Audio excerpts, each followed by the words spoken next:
Hello guys, welcome back to my channel Aishwarya Akash vlogs. और आज मैं गाइस आपसे कुछ चीज़ें शेयर करना चाहती हूँ जो कि मेरी खुद की एक लाइफ का एक्सपीरियंस है। वो भी टू टाइम्स का एक्सपीरियंस है। और फर्स्ट मैं आपको बताना चाहती हूँ कि मैं किस बारे में आपसे बात करना चाहती हूँ। मैं बात करना चाहती हूँ आपसे सी सेक्शन डिलीवरी और नॉर्मल डिलीवरी के बारे में, जो कि काफ़ी वुमेन्स, काफ़ी हमारी बहनों को आगे जिनकी डिलीवरी होने वाली है, या जो लड़कियां प्रेग्नेंट हैं, या कुछ भी, मतलब मैं उसी के बारे में थोड़ा सा आपसे शेयर करना चाहती हूँ। मेरा 2 बार सी सेक्शन हो चुका है। फर्स्ट बेटी मेरी 4 साल पहले हुई थी और अभी 1 साल की एक बेटी और है। गाइस, सी सेक्शन डिलीवरी जब आपकी होती है तो आपको ये लगता है कि नहीं, इसमें पेन नहीं होगा, और वो एनेस्थीसिया दे के आपको वो पेन वो ख़त्म हो जाता है, फिर उसका कुछ पता नहीं लगता है। तो गाइस, वो सिर्फ जो एनेस्थीसिया होता है वो ऑपरेशन के टाइम और उसके 1-2 घंटे बाद 3 घंटे तक ही उसका असर रहता है। किसी किसी को शाम तक रहता है, अगर सुबह ऑपरेशन हुआ है तो शाम तक रहता है, नहीं तो वो मेरा तो वैसे 1-1.5 घंटे में ही ख़त्म हो गया था। जैसे ही मैं रूम में शिफ्ट हुई थी, मेरा बिल्कुल से पेन मेरा चालू होना धीमे धीमे, जब से जैसे पैर खुलने लगते हैं, मतलब सुन्न जो हो जाते हैं पैर, जब वो खुलने लगते हैं दोबारा, और जब पेट के पास तक पूरा जैसे जब महसूस होता है कि नहीं अब हल्की हल्की कुछ पेन स्टार्ट हो रही है, तो गाइज वो पेन बहुत ही गंदा होता है सी सेक्शन का। और नॉर्मल डिलीवरी में ये होता है कि मेरी तो नहीं हुई है नॉर्मल डिलीवरी, बट मैं सबके मुंह से सुनती हूँ, मेरे घर पे भी हुई है 1-2 लोगों की नॉर्मल डिलीवरी। तो वो पेन उसी टाइम का होता है, 1 दिन का मान लीजिए, क्योंकि 24 घंटे के अंदर डिलीवरी हो ही जाती है। अब तो हो ही जा रही है, इंजेक्शन वगैरह देते हैं तो उससे हो जाती है। तो वो पेन, उस टाइम का पेन जो होता है नॉर्मल डिलीवरी में भी, वो बहुत ही ज़्यादा ख़राब, बहुत ही बेकार और असहनीय होता है। मतलब अनबिलीवेबल पेन होता है उसमें भी। जैसा कि मैंने खुद देखा हुआ है, अब मेरी भाभी का, मेरी बहन, बड़ी वाली बहन का भी मेरा नॉर्मली हुई थी पहली वाली बेटी, तो मैं तो वहाँ खड़ी थी लेबर रूम के बाहर, मुझे सब दिख रहा था कि वो पेन में कितना चिल्ला रही थी। तो ये सब नॉर्मल डिलीवरी में उसी टाइम का पेन होता है, बट आफ्टर 1 वीक 10 डेज आप कंफर्टेबल हो सकते हो। यहाँ तक कि डॉक्टर्स तो आपको जर्नी भी अलाउड कर देते हैं, अगर आपको कहीं जाना भी है तो आप आफ्टर 10-15 डेज जा सकते हो, अगर इमरजेंसी कहीं हो जाने की। और सी सेक्शन में गाइज ये रहता है कि 1 मंथ तो आपको बिल्कुल बेड रेस्ट कहती है डॉक्टर, क्योंकि जो हमारे स्टिचेस लगे होते हैं वो बहुत ही सेंसिटिव होते हैं, उसमें कोई भी इन्फेक्शन हो सकता है और पेन हो सकता है, क्योंकि टाकों को अंदर से सूखने से बहुत बहुत टाइम लगता है। 6 महीने का वक्त लगता है जो अंदर वाले टाके होते हैं उनको सूखने में। कईयों को तो साल भर लग जाता है, वो अंदर अंदर पेन जब उनको फील होता है, कोई भारी सामान उठाया या झटके से झुक गए या बहुत हैवी चीज़ उठा ली तो वो पेन महसूस होता है। और जो बाहर वाले होते हैं वो तो 1 वीक में आपके मतलब सूखने लगते हैं टाके, और फिर भी उसमें पेन रहता है गाइस 3 महीने का। बाहर वाले टाकों में भी आपको बहुत सावधानी रखनी है। उसमें बिल्कुल भी, पहले तो 13-14 दिन डॉक्टर्स बिल्कुल पानी अलाउड नहीं करती हैं, बट हमारे कल्चर के कुछ रीति रिवाज होते हैं, बच्चे की छठी भराई की जाती है तो उसमें थोड़ा बहुत मम्मी लोग या जो भी आपकी सासू माँ लोग हैं वो आपको बोलती हैं फ्रेश वगैरह होने के लिए, हल्का फुल्का नहाने धोने के लिए। तो वो आपके अपने घर का रिचुअल्स है, वो आप पे डिपेंड करता है कि आप क्या करते हो, लेकिन पानी बिल्कुल भी डॉक्टर अलाउड नहीं करती है। मेरी डॉक्टर ने मुझे स्ट्रिक्टली 10 दिन के लिए मना किया था कि इस पर पानी नहीं लगाना, क्योंकि मेरी बड़ी वाली बेटी के टाइम भी बहुत दिक्कत हो गई थी स्टिचेस में, वो खुलने लगे थे, मतलब एकदम साइड से जहाँ पे मेन लगता है, जो गांठ बनती है साइड में टाकों की, वो मेरी हल्की हल्की सी खुलने लगी थी, क्योंकि मैंने बड़ी लापरवाही कर दी थी, उसमें पानी भी लगा दिया था। मैं काफ़ी ऊपर नीचे भी सीढ़ी करने लगी थी 10-12 ही दिन से। तो इसलिए आप इन सब चीज़ों से बिल्कुल सावधान रहिए, ऊपर नीचे मत करिए, भारी सामान मत उठाइए, क्योंकि टाके हील होने में बहुत टाइम लगता है।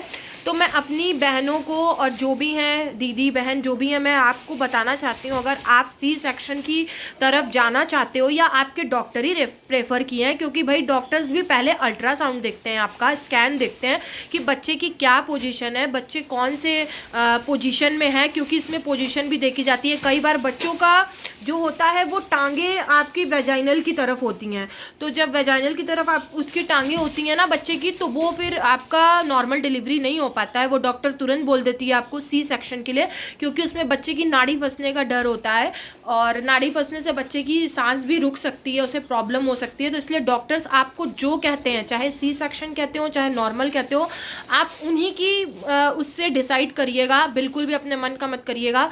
क्योंकि मेरा तो ये था कि मैं बहुत वीक थी उस टाइम। मैंने जैसा कि आपको पहले भी बताया था कि मुझे क्या क्या प्रॉब्लम्स थी, तो उस टाइम मेरी गायनी ने तो तुरंत बोला था कि नहीं, हम ऑपरेशन से ही करेंगे आपका बेबी, क्योंकि आपको और बेबी, हमें दोनों लोग को सुरक्षित रखना है, हमें किसी को भी हार्म नहीं पहुंचाना है, क्योंकि ये मेरी रिस्पॉन्सिबिलिटी है। मैं 9 महीने से आपको देख रही हूँ, 8 महीने से।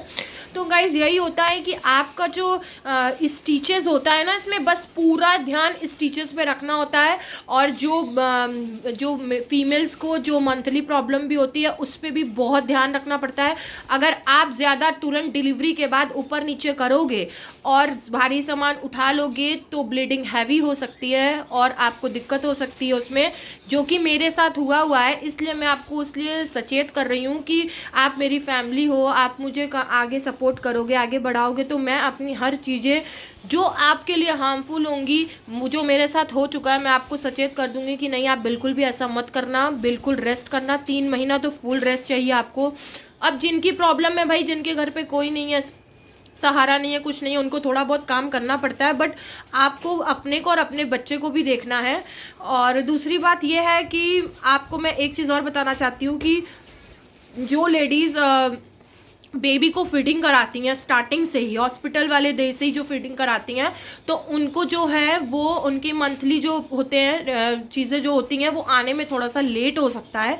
आप मतलब 1 ईयर भी लग सकता है, क्योंकि ब्रेस्ट फीडिंग की वजह से आपको प्रॉब्लम हो सकती है इस चीज़ में। तो इसमें डरने की कोई बात नहीं है। इसमें डॉक्टर्स भी कहती हैं कि ऐसी गर्ल्स को, ऐसी वुमेंस को लेट होता है। और जो नहीं कराती हैं बेबी को ब्रेस्ट फीडिंग, उनके लिए ये रहता है कि उनका फिर अपने रूटीन के अकॉर्डिंग वो चालू हो जाता है, मेंस्ट्रुएशन आपका चालू हो जाता है। तो उसमें भी घबराने की कोई बात नहीं है। और अगर आपको हैवी ब्लीडिंग होती भी है तो उसमें भी चिंता की बात नहीं है, उसमें भी बहुत सारी मेडिसिन आती हैं। और आप बिल्कुल कुछ भी डॉक्टर को हो डिलीवरी के बाद, घर जाने के बाद, तो आप अपने डॉक्टर को तुरंत बताइए, क्योंकि ये सब चीज़ें बहुत सेंसिटिव होती हैं। पहला, टाकों में इन्फेक्शन। दूसरा, अगर आपको बहुत ज़्यादा वेजाइनल पेन हो रहा है। तीसरा, स्टूल्स में कुछ प्रॉब्लम हो रहे हैं। और यही सब होता है। पहले आपको देखिए सी सेक्शन में सबसे पहले आपको ड्रीप चढ़ता है, कुछ इंजेक्शन दिए जाते हैं, उसके बाद आपकी गायनी आपको मतलब पूरा क्वेश्चंस करती है, सब करती है। फिर आपके किसी भी घर के बड़े मेंबर से एक फॉर्म पे साइन कराती है, फिर आपको सी सेक्शन में लेके जाती है। उसके बाद फिर वहाँ पे आपका ड्रीप लगा रहता है, ड्रीप नहीं हटता है। और किसी किसी को लगा रहता है और किसी को हट भी जाता है, वो प्रॉब्लम के अकॉर्डिंग होता है। और दूसरी बात यह है, फिर वो हमारे एनेस्थीसिया वाले आते हैं, वो एनेस्थीसिया देते हैं। उसके बाद वो आपसे पूरा श्योरिटी से पूछती हैं कि आपका पैर सुन लग रहा है, आपको सब लग रहा है। उसी के बाद वो आपको चीरा लगाती हैं। फिर वो आपका आधी घंटा 35 मिनट की डिलीवरी का टाइम होता है। फिर बेबी आपके पास आ जाता है। उसी के बाद आपको थोड़ा देरी वो ऑब्जर्वेशन में रखती हैं, बेबी को ऑब्जर्वेशन में रखती हैं। बेबी को ज़्यादा प्रॉब्लम होती है तो वो नीकू में चला जाता है। नीकू में चला जाता है तो फिर उसके हिसाब से उसका ट्रीटमेंट होता है। वो बेबी के डॉक्टर्स अलग होते हैं। जहाँ तक रहता है गायनी कुछ संभाल लेती हैं, अगर वो उनके हाथ का नहीं होता है तो वो फिर नीकू बच्चे को रेफ़र कर देती हैं। फिर उसके बाद आपको आपके रूम में भेज दिया जाता है। फिर ड्रिप वगैरह जो भी आपको इंजेक्शन वो देते हैं। फिर छुट्टी डिस्चार्ज के बाद अपने घर जाओ। और प्लीज़ गाइस ध्यान से रहो, थोड़ा सा बस हैवी सामान हो गया और झटके से कोई चीज़ उठा लिया, झुक गए, तो ये सब चीज़ों में आपके टाकों में प्रॉब्लम हो सकती है। और लास्ट डे जब आपको डॉक्टर छुट्टी देगी तो पूरा आपका टाका चेक करेगी और देखेगी कि आपके टाके ढंग से सूखे हैं कि नहीं, न्यू ड्रेसिंग करेंगी, फिर ही आपको छुट्टी देंगी वो। और भी कुछ प्रोसीजर होते हैं उसमें कि आपको स्टूल पास हुआ है कि नहीं, यूरिन पास हुआ है कि नहीं, ये सब चीज़ें ज़रूर देखती हैं। क्योंकि हमारी बॉडी पे कभी किसी की बॉडी पे इफ़ेक्ट पड़ जाता है इन सब चीज़ों पे, ये सब ऑर्गन्स पे, क्योंकि ये काफ़ी हैवी ऑपरेशन होता है। ऐसा मामूली ऑपरेशन नहीं होता है, काफ़ी बड़ा चीरा लगता है। तो वो आपकी गायनी सब हैंडल कर लेती हैं, वो उनके हाथ में होता है। और सेकंड थिंग, मैंने आपको फीडिंग के बारे में बता दिया कि जो वुमेन्स स्टार्टिंग से फीडिंग कराती हैं उनको भी कोई दिक्कत नहीं है। अगर आपका मेंस्ट्रुएशन नहीं आ रहा है तो कोई बात नहीं है। हाँ, 1 साल से अगर ऊपर हो रहा है तो आप अपनी गायनी से बात कर लीजिए और टाइमली चेकअप कराते रहिए। बच्चे का टाइमली चेकअप कराइए, उसको टाइमली से टीका लगवाइए, वो बहुत ज़रूरी होता है। फर्स्ट एक जब बेबी पैदा होता है तो उसी दिन एक टीका लगता है, फिर फर्स्ट मंथ से उसके चालू हो जाते हैं टीके लगना। तो ये भी बहुत सारी चीज़ें होती हैं बेबीज़ के साथ जो कि आपको ध्यान रखना पड़ता है। और रही बात पेन की, तो पेन सी सेक्शन में डिलीवरी के टाइम नहीं होता है, लेकिन बाद में आपको पेन बहुत होता है, जैसे कि मुझे हुआ था।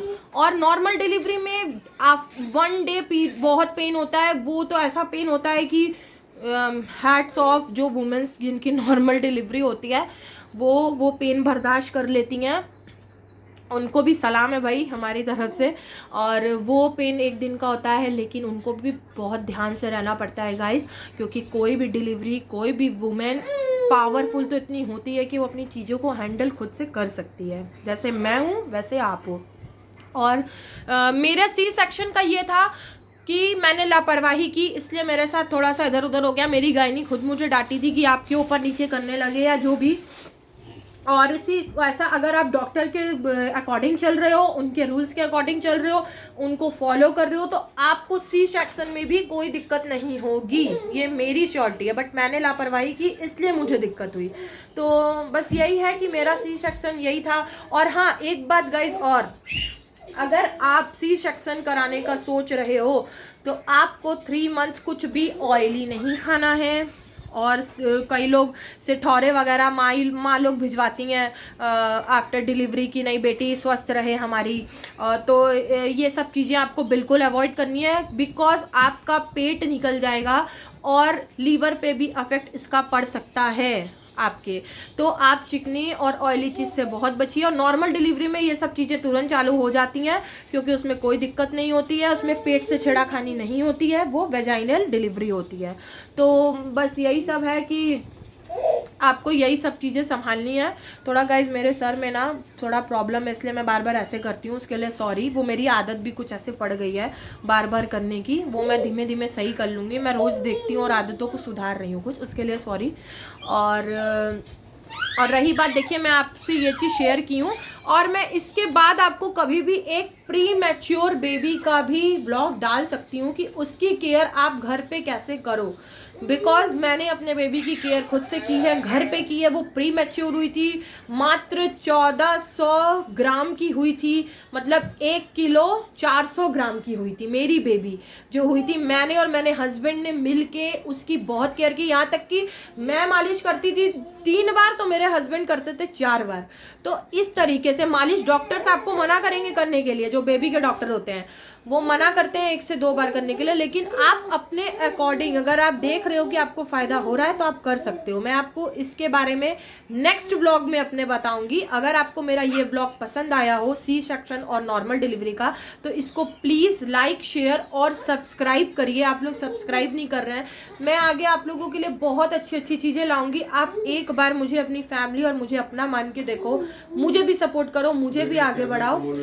और मेरे चैनल को मोनेटाइज कराने की पूरी रिस्पॉन्सिबिलिटी आप लोगों की है, क्योंकि आप ही मेरी फैमिली हो। जैसा कि आपने कल के व्लॉग में देखा होगा कि मेरी माँ ने आपसे सपोर्ट मांगा है, आपसे सब्सक्राइब मांगा है, खाली वो तो आप दे सकते हो, तो वो ही करो। और सी सेक्शन और नॉर्मल डिलीवरी से बिल्कुल भी मत डरो।